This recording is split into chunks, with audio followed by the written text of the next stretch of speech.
गिरीश म्हणटा की रातयांच कन्वर्जना जाता तें कितें बोकडां न्ही तेजें ग्रो गोवा एग्रो मॅमल म्हणटा एक स्कॅम केल्लें. It was a Ponzi scheme, non banking financial इन्स्टिट्युशनाची स्कॅम तें.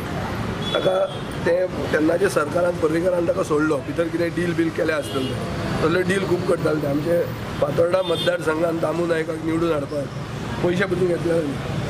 काँग्रेस पक्षान पयशे घेतिल्ले तिकीट घेवपाक. हांव सगळें जाणा तें. आनी ताका आतां आमचे ते फ्रेंड जाले कोण ते BJPन तर ते कोणाक कितें दिताले तें आमकां लिस्ट कळिल्लें. गिरीशाच्या केस टू केस सुटकेसीच्या तोंबण्याक विजयाची ही जाप.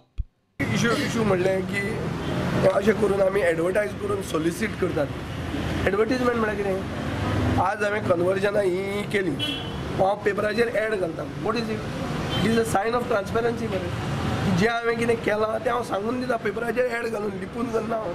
आनी तो कायदो करून केला, हावजान पास करून केला, हे एमेंडमेंट असो लिपून हाडून हांव. बरें आतां तो कितें म्हणटा केस टू केस म्हळ्यार सुटकेस. आतां बाबू कवळेकाराची एक कंपनीचें आमी कन्वर्जन केलें, कसली सुटकेस ताणें दिली. तो आतां तांचो लिडर, CLPचो लिडर. हें सांगपाक जाय न्ही ताणें. आलेस सिकेराचें कन्वर्जन केलें, इगर्जेंचें केलें, आनी खूब जाणांचें केलें, पद्मनाभ संप्रदायाचें केलें. कोणें सुटकेस खंय दिल्या. प्रुडंटा खातीर बिमा पाटील.